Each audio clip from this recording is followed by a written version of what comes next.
Hi, I'm Trisha Winter. I'm the CMO of Amplifinity, and today I've got Mike Garrison with me, who is business coach with a ton of referral selling expertise. Thank you for joining me today, Mike. Hey, it's my pleasure. I hate talking. Yeah. so, so this is our second conversation. Last time we talked, we were talking about referral culture, why it's such an important initiative, top down in an organization. And today I really wanted us to dive into a particular department, and that's sales, because that's probably the first thing that everybody thinks about when they think about referrals. It's the salesperson asking for that referral. But let's talk about really what a referral culture means to the sales department. Sweet. I love sales. In fact, I used to have a URL called I Love Sales Coaching. Really? Yeah, I have issues. I own like 30 domain names. I just buy them. It's like my hobby. But anyways, when you get down to it, the sales culture, when you get down to the sales department, is it's not just about getting. Okay? Salespeople, you can't be predators. If you haven't looked up Alec Baldwin and Glenn Ross, stop the video, go look it up, right? And then realize that that doesn't work, okay? In the new social digital world, your customers can and will vet you all along, both the referral pipeline and the sales funnel, all right? So understand that you got to be a 360 degree, in fact, a 720 degree salesperson, meaning that you're not just taking, you're also giving. And I know that's a challenge, but that's what it gets down to with salespeople is you can't just be about the deal. If you're still trying to sell product, this is not going to work for you. And I was just thinking, Trish, about the video we did last time and how it's so much about leadership. Mm-hmm. Well, leadership is not restricted to the C level.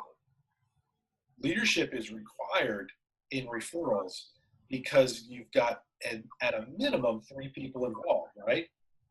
You got the salesperson, the referral source, and the prospect. And the way that you create a referral culture as a salesperson is you stop thinking in terms of getting and you start thinking in terms of leading. What is necessary, kind of like your own little mini organization, what is necessary for my career, my sales career? What is necessary for me to be growth oriented in a sustainable way? You can't just be running outside whenever you're hungry with a spear, and stabbing something. You got to think about farming too. Well, so I totally love the concept of leadership within an individual salesperson, Totally. but let's talk about the sales manager, that sales VP, right? If you're truly going to embrace referrals as a culture, referrals as a strategy that the sales team is going to do, and by the way, we all know that they need to, because traditional selling is not working. You can't just dial a certain number of dials a day and expect that you're going to break through the noise. You've got to get that warm introduction in order to do that. But how does a sales leader approach this with their team? Great, great, great question. So the first thing is, here's some good news. If you work with Amplifinity sales leader, you're not going to get fired by having a referral-based sales culture, okay? Because you're going to have technology and automation, which is going to create the inbound stuff that you really want. Hey, sales leaders, Amplifinity makes your marketing department your friend. It's a good thing. So, True. enough of the shameless plugs. I love it because I work at the top of the pipeline. That's how you and I met. Yep. I was one of the few people that you have ever met that was like, yeah, you guys are perfect. You take care of the inbound stuff, and we can move referrals and the personal stuff, with the salespeople up to the top of the pipeline. So here's the good news. You got to be a leader. Here's the bad news, sales managers. You got to be a leader. And what that means is referrals can't be based on emotion, right? You're going to have to create or work with other folks like me or Trisha or both of us, right? But you're going to have to create systems that move your salespeople from the thought process of a referral's a done deal to a referral is an introduction to a prospect that wouldn't talk to me otherwise, right? And then you're going to need to help these salespeople figure out how to move people through a buyer's journey without hard selling them on product. So, bad news, it's not easier. The good news is you may have just discovered the number one secret to job security as a sales manager. Because all of a sudden, you get to do what you're best at, coaching your sales reps. Because they're going to need it, they're going to appreciate it, and you're going to be profitable. You've got to eliminate emotion as the reason people refer. Not true. And I completely agree. I think fundamentally there's also an aspect to, making sure that you're driving the right behavior in your team. Absolutely. You still have to have accountability and metrics and measurement. And, one of my favorite things that sales leadership within a referral culture that I've observed them do is to really assign ownership between, this is a concept you can track in your CRM, right? That you assign ownership between the sales rep and that referral source. And what you do is certainly you're going to be measuring and driving the sales team towards certainly recruiting more referral sources, but also asking on a regular basis in the right way, doing a give get with those referral sources to drive those high quality leads in, and even routing those leads back to the sales rep that owns it, because organically you're incentivizing your team and you're helping to build the referral culture by saying, if you treat this referral source, customer, partner, influencer, whoever that person is, if you treat them well and they refer somebody that might not be in your territory, or you might not be next up in the round robin, whatever your lead routing rules are, if you say, no, they're referring them because they like the relationship that they have with me as the salesperson, and that's going to come right back to me.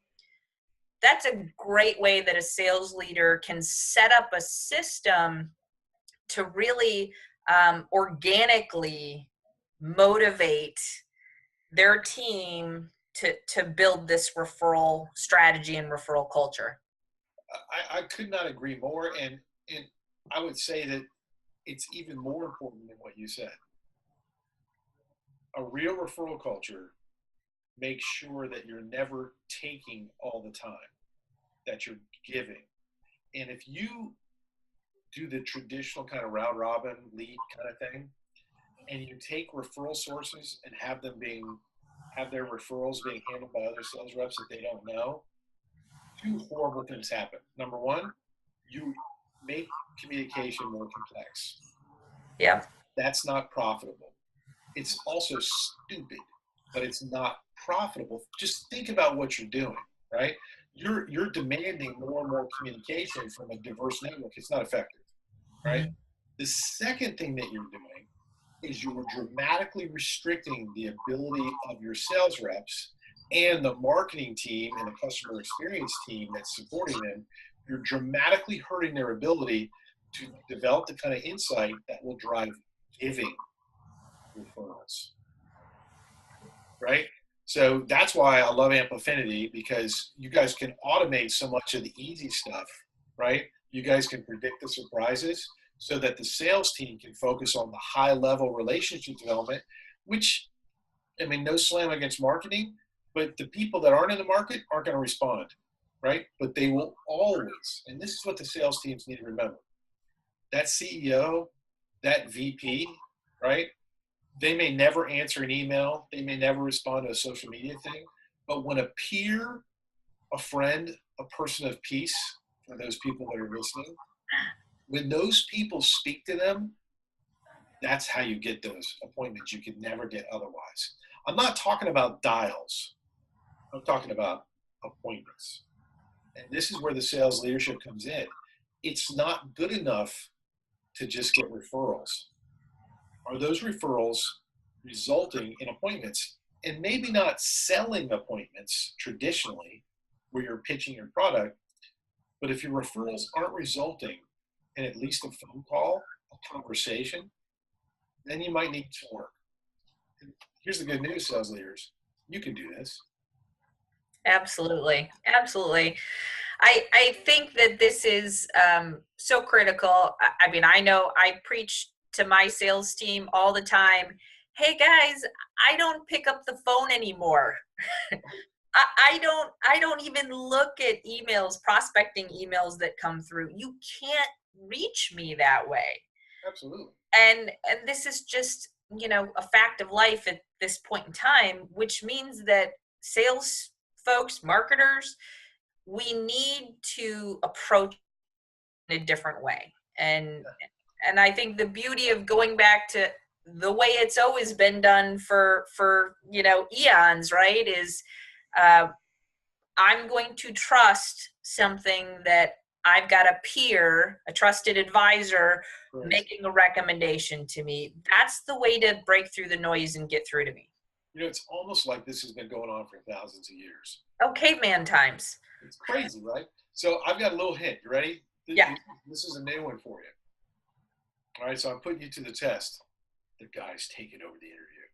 All right, so how many of your sales reps in your career have nurtured a relationship with you to get referrals from you? 0. That is expletive stupid. Yes. Right? So here's the referral culture, sales leaders. Sit down with the marketing department and find out who they are, what they're about. They're online. They're building relationships all the freaking time. And if you are a salesperson at Amplifinity, I will be out there and I expect it to be taken care of. Why wouldn't you, as sales leaders, why wouldn't you develop a relationship with the people that are best suited to message and interact with top of the pipeline? Why aren't you getting referrals from the best people in your organization? I think we all know why. It's because you labeled them into the inbound side. You've decided that they don't know how to sell. That's all caca. Yep. Right? I'm just saying, if you're not getting referrals, not leads, if you're not getting referrals from your marketing department, shame on you. I definitely think that this is something that 0.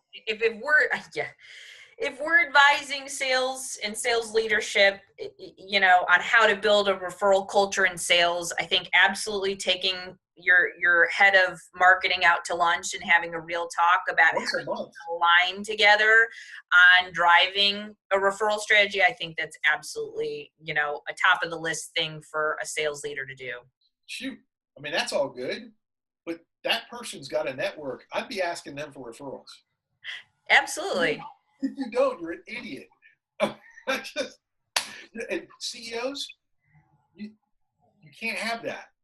Those two people should be doing referrals back and forth. I know it happens at Amplifinity. It does. Between you and Larry, but I'm just saying, you know, it's like the two most, anyways, sorry, rant. That's okay. That's okay. You know, and I think fundamentally, as we all begin to own the revenue objective for the company, and that's what this, you know, back to where we were talking about the CEO needs every single executive in every single department to be owning the revenue objective. And as soon as you truly embrace that and say, what can I do as CFO, as CTO, as CMO, you know, name your executive title, there are people in your network that you are connected to that are fits for target buyers that you're all aiming, you know, your quivers at. So I got one more. You ready? Yeah, go for it. If you're a sales leader and you and your sales team are not connected on every social channel with everyone in marketing and customer experience, you're a double idiot. True. Trisha and I, if you're really nice to Trisha and Amplifinity, we'll do a special live workshop for sales leaders on how you can use social media, social networking to get tons of predictable referrals from your employees. But only if you're nice to Trisha.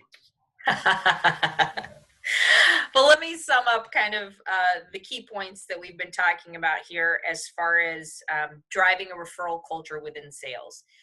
Fundamentally, there's got to be an attitude of give get, not an old school predatory attitude.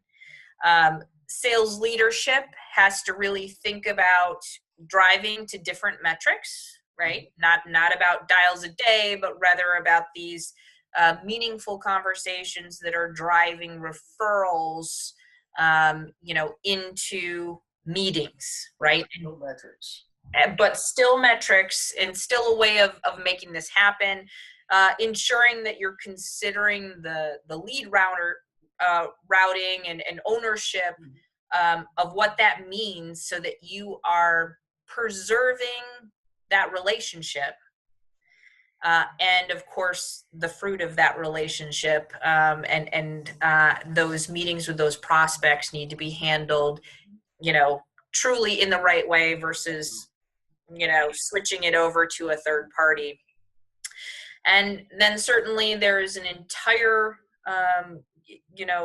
set of employees out there within your organization that can help you to build your referral network, that can help you to drive interest and activity and aligning with marketing, which I'd like to talk about next time we get together.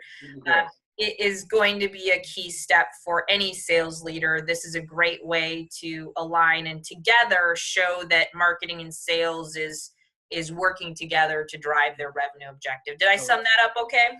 That's awesome. Wonderful. Well, till next time, thanks so much, Mike. Thanks, Trisha. Take care.